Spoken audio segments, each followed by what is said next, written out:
Gold trusted gold buyers మీరు తాకట్టు పెట్టిన బంగారాన్ని విడిపించి ఈ రోజు ఉన్న మార్కెట్ ధరకు కొనబడును. ముగ్గురితో మాట్లాడినప్పుడు వాళ్ళు చెప్పింది ఏంటి అంటే వాళ్ళకి సపోర్ట్ సిస్టమ్ కానీ ఎవరైనా మేము నార్త్కి వెళ్ళి అంటే వాళ్ళు ఏమో ఆపరేషన్స్ క్యారీ చేసుకొని వస్తారు కదా, అక్కడి నుంచి ఇంకా స్టిల్ వాళ్ళ కనెక్షన్స్ వాళ్ళ ధైర్యం కోసం అయినా ఏదో సపోర్టివ్ గా కావాలన్నా వాళ్ళతోనే టచ్ లో ఉండడము, వాళ్ళ దగ్గర నుంచి గైడెన్స్ తీసుకోవడము. బట్ స్టిల్ ఇక్కడ కూడా కమ్యూనిటీ బాగానే ఉంది కదా, చాలా స్ట్రాంగ్ గా ఉంది. ముఖ్యంగా ట్రాన్స్ కమ్యూనిటీకి వస్తే తమిళనాడు ఇన్ ద పినాకిల్ ఉంది యాక్చువల్గా. సో తమిళనాడులో 2009లోనే వెల్ఫేర్ బోర్డు స్టార్ట్ అయింది, వెల్ఫేర్ బోర్డు, అరవాణి వెల్ఫేర్ బోర్డు అని. ఆ తర్వాత ఆ వెల్ఫేర్ బోర్డు ద్వారా సర్జరీస్ ఫ్రీగా అవడం స్టార్ట్ అయింది, ఐడెంటిటీ కార్డ్స్, పెన్షన్స్ ఇవన్నీ కూడా స్టార్ట్ అయినాయి. సో దాన్ని ఒక రోల్ మోడల్గా తీసుకొని అది ట్రాన్స్జెండర్ చట్టంలో కానీ నాల్సా జడ్జ్మెంట్ 2014లో కానీ అన్ని రెప్లికేట్ అయినాయి యాక్చువల్గా రూల్స్లో. సో నాకు తెలిసి సౌత్లో ఒక ఆర్గనైజ్డ్ నెట్వర్క్ ఉంది. నాకు తెలిసి నార్త్లో ఎక్కువగా క్యాపిటల్ అక్కడ కాన్సన్ట్రేట్ అవడం వల్ల ఎక్కువగా విజిబిలిటీ వచ్చిందేమో, కానీ ఆర్గనైజ్డ్ మాత్రం సౌత్లోనే ఉన్నారు ఎక్కువ. ఇప్పుడు గవర్నమెంట్ ప్రొవైడ్ చేస్తున్న వాటన్నిటిలో ఏది మీకు అప్లికబుల్ కాదు? ఏది అప్లికబుల్ కాదు కదా, అంటే అన్నీ కూడా బైనరీలోనే ఉన్నాయి కదా. ఫర్ ఎగ్జాంపుల్ ఇప్పుడు స్కూల్ నుంచి తీసుకున్న ఎడ్యుకేషన్ అంతా బైనరీలోనే ఉంది. అక్కడ ఎవరు అడగరు కదా జెండర్ నాన్ కన్ఫర్మింగ్ కిడ్ ఉన్నారా లేదా. బట్ ఆ ఏజ్ లోనే can they recognize their identity? Of course ఒక కిడ్ ఒక సెక్స్లో పుట్టాక రెండు సెక్స్ ఒక క్యారెక్టరిస్టిక్స్ చూపించినప్పుడు ఆబ్వియస్లీ ఆ కిడ్ జెండర్ నాన్ కన్ఫర్మింగ్, అంటే తను పుట్టిన సెక్స్లో తను ఐడెంటిఫై చేసుకోవట్లేదు ఆ కిడ్. అంటే మాక్సిమం ఎలా చిన్నపిల్లలు కాబట్టి దే కాంట్ రికగ్నైజ్, అంటే కరెక్ట్ ఇదే అని చెప్పలేదు. అసెస్మెంట్ చేసేది ఎవరు? అక్కడ ఒక కౌన్సిలర్ అంటూ ఉండాలి కదా అసెస్మెంట్ చేయడానికి. బట్ అది యాజ్ ఎ పేరెంట్స్ చేసినా కానీ వీళ్ళు డినై అది కదా, లేదు చిన్నపిల్లాడు అని మీరే అంటున్నారు, చిన్నపిల్లాడు అని తల్లిదండ్రులు కూడా అంటారు. బట్ అది రియల్గా అసెస్మెంట్ చేసేది ఎవరు? They should be one psychiatrist or counsellor who is like trained ఉండాలి కదా అక్కడ. స్కూల్స్ లో ప్రతి స్కూల్లో ఉండాలి, ఎగ్జాక్ట్లీ ఉండాలి కదా. ఇప్పుడైతే నాకు తెలిసి ఏ స్కూల్లో అలా లేదు, ఎక్కడ లేరు అసలు. ఆ మెథడ్ని కూడా దాన్ని కూడా స్టార్ట్ చేయడానికి కూడా చాలా ఇన్హిబిషన్స్ ఉన్నాయి పేరెంట్స్కి. ఎందుకంటే ఒకవేళ అలాంటి పిల్లలు ఉంటే మా పిల్లల్ని చదివించాం ఆ స్కూల్లో అనేవాళ్ళు కూడా ఉంటారు, వేరే పేరెంట్స్ కదా. అలాంటి పిల్లాన్ని ఫస్ట్ తీసేయండి స్కూల్లో నుంచి, అలాంటి పిల్లల్ని తీసేయండి అనేవాళ్ళు కూడా ఉంటారు. దాంతో చాలామంది పేరెంట్స్ మీద ప్రెషర్ ఏం పెరుగుద్ది అంటే పంపించకపోతే ఏమవుతుంది, ఇంట్లో ఉంచి ఏదైనా పని, ఇంట్లో నుంచి చదివిద్దాం, ఏదైనా పని చేపిద్దాం అని ఉంటుంది. సో ఇంట్లో ఉన్న పిల్లలు ఒకవేళ వెళ్ళక, అటు స్కూల్కి వెళ్ళక, ఇక్కడ లేక వాళ్ళు మానసిక క్షోభ గురయ్యి వెళ్ళిపోతారు ఇంట్లో. 10 years బ్యాక్ ఇప్పటికి సొసైటీ నుండి యాక్సెప్టెన్స్ ఎలా ఉందంటే ఏం చెప్తారు? చాలా మార్పు, అది కమ్యూనిటీనే పుష్ చేసింది చాలా మటుకు, చాలా మటుకు. అంటే మనకి సెన్సెస్ కూడా 2011లో అయినాయి యాక్చువల్గా. ఇప్పుడు 2024లో మళ్ళీ అవుతాయి, ఎలక్ట్రానిక్ సెన్సెస్ అవుతుంది. సో అక్కడి నుంచి ఇక్కడ చూసుకుంటే ఆ విజిబిలిటీ అనేది పెరిగింది కమ్యూనిటీకి. నేను ఎప్పుడైనా ట్రైన్లో కానీ బస్సులో కానీ ఏదైనా మార్కెట్ ఏరియాలోకి వెళ్తే ఒక ట్రాన్స్జెండర్ వాళ్ళ అమ్మతోటి, పిన్నితోటి లేదా అన్నతోటి వాళ్ళతో షాపింగ్ చేస్తున్నప్పుడు ఐ రియల్లీ ఫీల్ హ్యాపీ. ఎందుకంటే look that's the visibility we want actually. ఆ విజిబిలిటీ కోసం మేము, అంటే మా టైంలో అది లేదు యాక్చువల్గా. మేము ఎంతో ప్లాన్ చేసుకోవాల్సి వచ్చేది ప్రతిదీ. ఒక అంటే అట్లీస్ట్ ఒక శారీ కట్టుకోవాలన్నా ప్లాన్ చేసుకోవాలి, ఎక్కడికి వెళ్ళాలి, ఎక్కడ కన్వీనియంట్ ప్లేస్ ఉంటుంది, కట్టుకున్నాక సేఫ్గా ఉంటామా లేమా మళ్ళీ ఇప్పుకునే వరకు ఇదంతా ఆలోచించవలసి వచ్చేది. బట్ ఇప్పుడు అలా కాదు కదా, వాళ్ళు ఫ్యామిలీస్తోనే ఉంటున్నారు, ఫ్యామిలీ యాక్సెప్ట్ చేస్తున్నారు. I feel so proud and I feel so safe now. ఇప్పుడు భయం అనే ఫ్యాక్టర్ తీసుకుంటే, ఇప్పుడు నేను రివీల్ చేసి నేను నా డ్రెస్సింగ్ స్టైల్ మార్చుకుంటే ఇంట్లో వాళ్ళ నుంచి భయం, బయట భయం అనేది ఉంటుంది. ఆ భయం ఫ్యాక్టర్ని కూడా అధిగమించి నేను చేసుకోవాలి, నాకు నచ్చినట్టు నేను ఉండాలి అంటే ఆ భయాన్ని మించిన ఆ ఫీల్ అయితే లోపల ఉండాలి కదా. కొంతమందికి ఆ భయం వల్ల అలానే చచ్చిపోయే వరకు వాళ్ళ ఐడెంటిటీ వాళ్ళకే కన్ఫ్యూజన్లో ఉండి చనిపోయిన వాళ్ళు కూడా ఉన్నారు రివీల్ చేయకుండా. ఇప్పుడు ఆ భయాన్ని బయట పెట్టి రాగలుగుతున్నారా? భయం అనే దానికి ఒక సపోర్టింగ్ సిస్టమ్ ఉండాలి బయటకు రావాలంటే కదా, ఎవరికన్నా అంతే. ఇప్పుడు నేను నాకు అర్ధరాత్రి 12 గంటలకి ఇక్కడ వెళ్ళాల్సి వచ్చింది, కానీ నా సపోర్టింగ్ సిస్టమ్ అంటే ఆలోచిస్తాను కదా, నాతో ఎవరైనా ఉండాలి. అప్పుడు ఆ సపోర్టింగ్ సిస్టమ్ ఉన్నప్పుడు నేను ఖచ్చితంగా వెళ్తాను, అక్కడ లేనప్పుడు మానుకుంటాను. సింపుల్ ఎగ్జాంపుల్ అనేది. అట్లానే నేను ఒకవేళ ట్రాన్స్ అని బయటికి రావాలంటే నాకు ఒక సపోర్టింగ్ సిస్టమ్ కావాలి. అది హౌస్లో సపోర్టింగ్ సిస్టమ్ ఇప్పటికీ ఎస్టాబ్లిష్ కాలేదు. కొన్ని ఫ్యామిలీస్ ఉన్నాయి, వెల్ అండ్ గుడ్, బట్ ఆ ఫ్యామిలీస్కి మళ్ళీ సపోర్టింగ్ సిస్టమ్ కూడా కావాలి.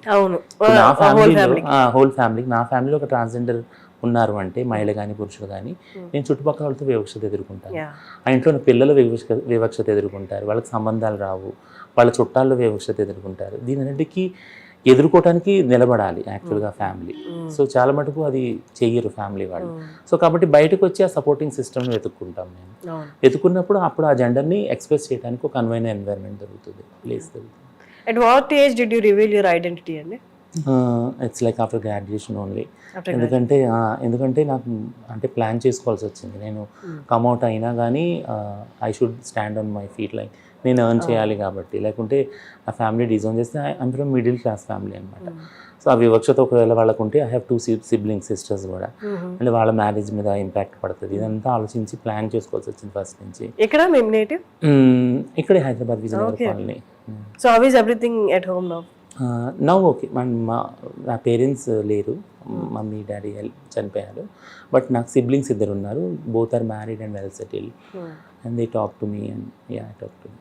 మీ ఎడ్యుకేషన్ ఒకసారి, మీ ఎడ్యుకేషన్ క్వాలిఫికేషన్ ఒకసారి చెప్పరా? నేను డబుల్ పోస్ట్ గ్రాడ్యుయేషన్ చేశాను, MCom and MA social work చేశాను. ఓకే. ఎస్. అంటే ఇది గ్రాడ్యుయేషన్ లో మీరు రివీల్ చేశారు కాబట్టి did you face any problems after that? Graduation finish అయ్యాక రివీల్ చేశాను. Once I come out I have to do on distance education. I cannot go to college or university. Yes. So అది distance ద్వారా చేశాను 2 కూడా. Okay. But మీ గురించి నాకు actually ఏం తెలియదు. నేను ఎందుకు ఇంటెన్షనల్ గానే ఎక్కువ మీరు పంపించిన ప్రొఫైల్ తప్ప ఎక్కువ ఏమి నేను ఇంటర్వ్యూస్ కూడా చూడలేదు అనమాట. బట్ ఎక్కడో సమ్వేర్ ఐ ఫెల్ట్ దట్ ఇది నిజం కాకపోవచ్చు. ఐ ఫెల్ట్ లైక్ మీరు మ్యారేజ్ తర్వాత యూ రివీల్ యువర్ ఐడెంటిటీ అనిపించింది ఎక్కడో, ఎందుకు, బట్ ఐ డోంట్ నో ఎందుకు అలా అనిపించింది. మ్యారేజ్ అంటే నేను ఏ పాయింట్ ఆఫ్ టైంలో కూడా మ్యారేజ్కి అంటే ఫేవరబుల్గా లేను అసలు. Actually to be frank, marriage మీద నాకు నమ్మకం లేదు యాక్చువల్గా. అంటే ఇది హేట్ లేదు, అంటే హేట్రెడ్ లేదు, అంటే ఒకలాంటి రెసిస్టెన్స్ లేదు మ్యారేజ్ వద్దు అని. బట్ ఒక అబ్జర్వేషన్ ఏంటి అంటే, మ్యారేజ్ అనే దాన్ని ఒక ఆడమగ రిలేషన్లో ఆడవాళ్ళు ఎంతో ఓర్పుతో భరిస్తూ వస్తున్నారు తరతరాలుగా. అదే ఆ ఇన్స్టిట్యూషన్ని, ఆ సంబంధాన్ని కదా, వాళ్ళ మీద ఎంతో భుజస్కంధాల మీద ఎంతో బరువు మోస్తూ వస్తున్నారు వాళ్ళు. అట్లాంటి ఒక రిలేషన్షిప్ నాకు ఎలాంటి సేఫ్టీని ఎన్ష్యూర్ చేయగలదు యాక్చువల్గా కదా. నేను ఒక ట్రాన్స్ మహిళని, ఒక హిజ్రా మహిళని. ఇప్పుడు అట్లాంటి సిస్టమ్ వాళ్ళకే, మహిళలకే అది కలిసి రానప్పుడు, అది సేఫ్టీ ఎన్ష్యూర్ చేయనప్పుడు నాకేం ఎన్ష్యూర్ చేయగలదు కదా. సో దానివల్ల దాని మీద అంటే వ్యతిరేకత లేదు, సుముఖత కూడా లేదు. అంటే దాని పట్ల చేసుకోవాలి అన్న ఇన్స్టింక్ట్ కూడా లేదు నాకు. సో కాబట్టి లివింగ్ రిలేషన్లో ఉన్నాను నేను యాక్చువల్గా. 13 సంవత్సరాల నుంచి ఉన్నాను. But I'm happy in that, like we both are happy. Great. అంటే మీరు గ్రాడ్యుయేషన్ తర్వాత రివీల్ చేసినప్పుడు ఆ తర్వాత అంటే ఇన్కమ్ అది ఎలా ఉండేది? ఇన్కమ్ చాలా దెబ్బతింది. ఎందుకు చిన్న చిన్న జాబ్స్ చేయాల్సి వచ్చింది ఎన్జిఓలో, వాటిల్లో. Then I have to force to be lived on. మాలో ఉన్న బెగ్గింగ్ అండ్ సెక్స్ వర్క్ మీద డిపెండ్ అవ్వాల్సి వచ్చింది. ఎందుకంటే కల్చరల్గా అవే ఉన్నాయి అవైలబుల్గా ఇప్పుడు కూడా.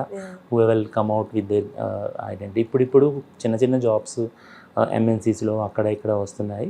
బట్ ట్రాన్స్జెండర్ వాళ్ళ విషయంలో జాబ్స్ అనేది కొద్దిగా ఎక్కువగా వాళ్ళు పే చేయాలి. ఎందుకంటే వాళ్ళ కాస్ట్ చాలా ఉంటుంది, కాస్ట్ ఆఫ్ లివింగ్ మాకు చాలా ఉంటుంది. హార్మోన్స్ డైలీ తీసుకోవాలి ఉంటుంది, అలానే సేవ్ చేసుకోవాల్సి వస్తుంది. సర్జరీస్ కోసం చాలా మనీ సేవ్ చేసుకోవాల్సి వస్తుంది.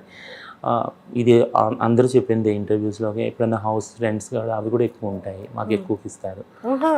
మా నార్మల్ వాళ్ళకి ఇచ్చినంత ఇవ్వరు. ట్రావెల్ కాస్ట్ ఎక్కువ ఉంటుంది, ఆటోస్లో వాటిల్లో వెళ్ళాల్సి వస్తుంది. బస్లో ఎక్కడ, ట్రైన్లో ఎక్కడ వెళ్ళేది లేదు, అది రిజర్వేషన్ లేకపోతే కూడా. అంటే ఇప్పుడు మీరు చెప్పిన ప్రొఫెషన్లో ఈ మధ్యకాలంలో చూస్తున్నది ఏంటంటే దే ఆర్ నాట్ ట్రాన్స్జెండర్స్. మగవాళ్ళే జస్ట్ ఆ పీరియడ్ కోసం ఆడవాళ్ళ తయారై వచ్చి మన సిగ్నల్స్ దగ్గర కానీ ఇంకెక్క చోట కానీ దబాయించి కొన్ని మీరు ఎక్కడ పర్ఫామ్ చేసిన కైండ్ ఆఫ్ యాక్టివిటీస్ కూడా వాళ్ళు పర్ఫామ్ చేసి దబాయించి డబ్బులు తీసుకొని at the end of the day వాళ్ళు నార్మల్గా మెయిల్ ప్యాంట్ షర్ట్ వేసుకొని వెళ్ళిపోయి ఇదంతా ట్రాన్స్జెండర్ మీద వాళ్ళు అంటే ఆ కోవలోకి నెట్టేస్తున్నారు. Did you come across those kind of situation? అది ఒక క్రైమ్. అంటే సో ఒక టర్మ్ ఉంది ఫేక్ ట్రాన్స్జెండర్స్ అనేదాన్ని. I will never buy that term actually. ఎందుకంటే ట్రాన్స్జెండర్ వాళ్ళు అన్న వాళ్ళనే సమాజంలో ఫేక్గా చూస్తారు. వీళ్ళు మేల్ కాదు, ఫీమేల్ కాదు అన్నప్పుడు వాళ్ళ ఐడెంటిటీ ఫేక్, వీళ్ళు ఏంటి అన్నది. సో అట్లాంటప్పుడు ఫేక్ ట్రాన్స్జెండర్ అన్నప్పుడు అది ఇంకా దాన్ని స్టీరియోటైప్ చేస్తుంది. ట్రాన్స్జెండర్ అనే ఐడెంటిటీని యాక్సెప్ట్ చేయనివ్వదు అది ఫేక్ అనేటప్పటికి.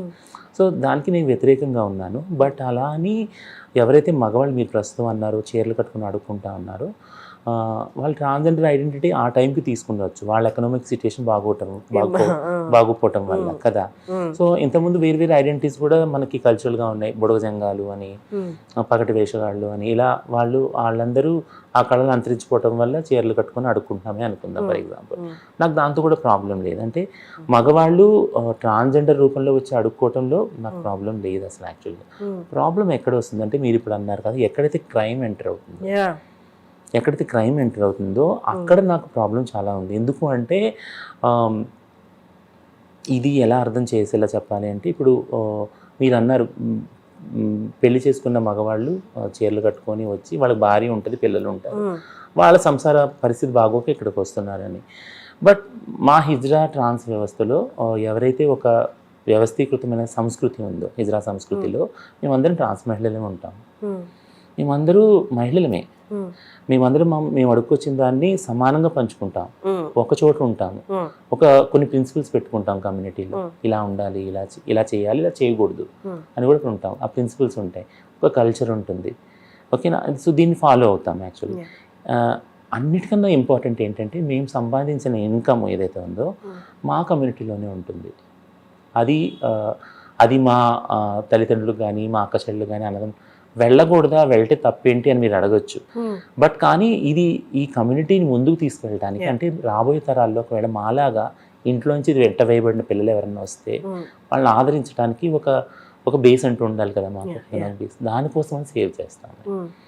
సో నేను ఈ సిస్టమ్ చెప్పినప్పుడు ఏదైతే వ్యవస్థ ఎక్కడైతే భార్యతో ఉన్నారో పిల్లలతో ఉన్నారో, సో అది మా వ్యవస్థని ఖచ్చితంగా అది నీరు గారుస్తుందని చెప్పాలి.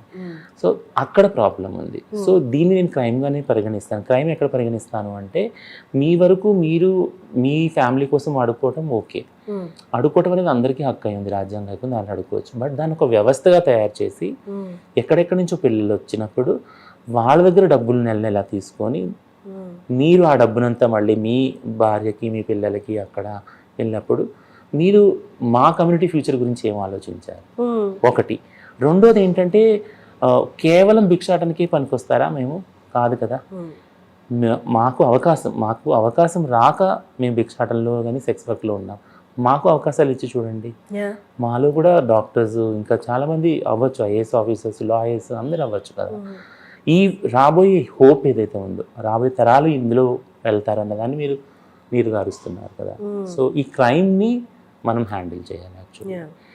సో అది గవర్నమెంట్ సపోర్ట్తోనే వీలు.